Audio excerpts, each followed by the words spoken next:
Hi, I'm Gareth Jones, visiting professor at IE Business School in Madrid and fellow at the Centre for Management Development at London Business School. I thought it might be helpful to say a few words about leadership and organisations in the light of the pandemic. By the way, my view is it's a bit early to be making generalisations about what might happen. We don't know enough yet. But we are in the grip of something which may fundamentally change the way we organise work and the way we organise societies. But I wanted to start with a few things that I think will stay the same for leaders. I'm sure we've all become really good with Zoom and Microsoft Teams and all of the social medias that's enabled us to stay in touch with our teams in a remote way. Maybe Zoom will become a verb in the way that Google has. But I'm pretty confident that for leaders, a core skill will remain situation sensing, the ability to collect soft data, the ability to walk into the R&D department and sense that things are flying, the ability to walk into the finance department and feel that morale is a little flat, to smell organisations. You see, I think we're hardwired for face-to-face communication. It's not for nothing that 4 of our 5 senses are located here. So when we come through the pandemic, as surely we will, we hope, don't forget the power of just walking around, of having unplanned conversations, of not scheduling every minute of every day. Now, some of you I know will already be brilliant at this. Some of you probably need to put it in your schedules. Informal conversations, the chat at the water machine or over a coffee. And this will, of course, vary between cultures. If you were in Australia, it might be a walk along the harbour in Sydney. If you were in Tokyo, it might be a quiet drink after work. If you were in Paris, it might be lunch. But those informal conversations, that soft data, is an absolute prerequisite for effective leadership. In fact, calling it soft data is probably a bit of a misnomer. It's actually, of course, very hard. Second thing, which I think will stay the same about leadership, is that effective leaders will reveal their humanity. You see, people want to be led by a real person who they can trust. A real person who they can trust.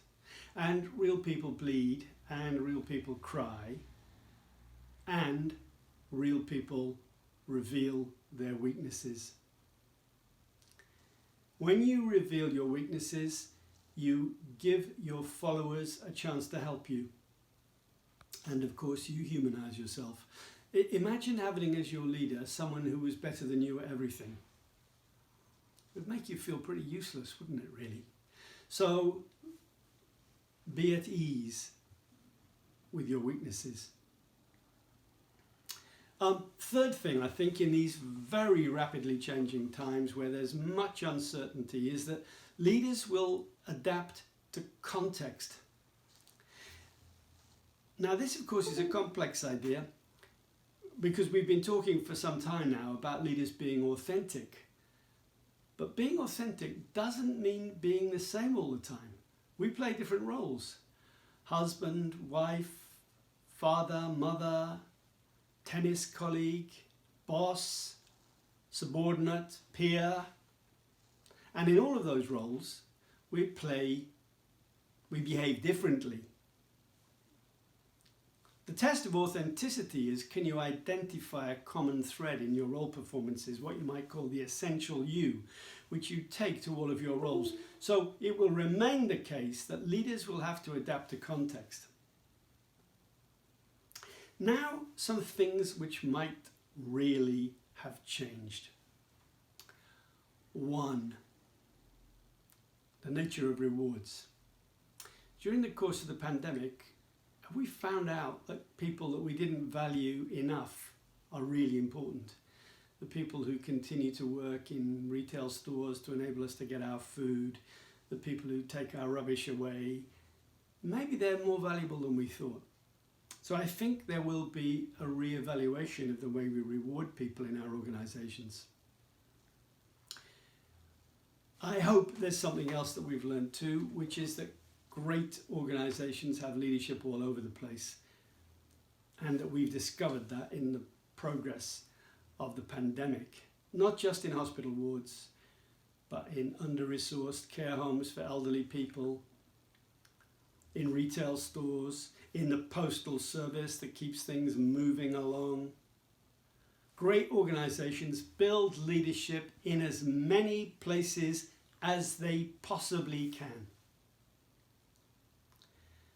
The pandemic may give us the chance to radically reevaluate the world of work. But just as high rates of scientific and technical progress, because I guess the curve is almost exponential, give us the possibility of change, remember that some aspects of human nature will stay the same. If we drew the curve for human evolution, my guess is it would look pretty flat. We're remarkably like the people who walked on Earth about 10,000 years ago. So despite much talk of change and volatility, human nature doesn't change that quickly. So effective leaders will tap into those constants of human behaviour. The necessity to belong, to be part of something. The evolutionary advantage that we have by high levels of cooperation. Perhaps exemplified by the way in which Big Pharma are now cooperating with each other in order to find a vaccine and potentially treatments for COVID-19. The pandemic may give us the chance to really rethink the nature of our organisations and the people to whom they are really responsible. In all of this, great leadership will continue to make the difference between mediocre organisations and truly outstanding ones, which have the capacity to transform societies and to enrich lives.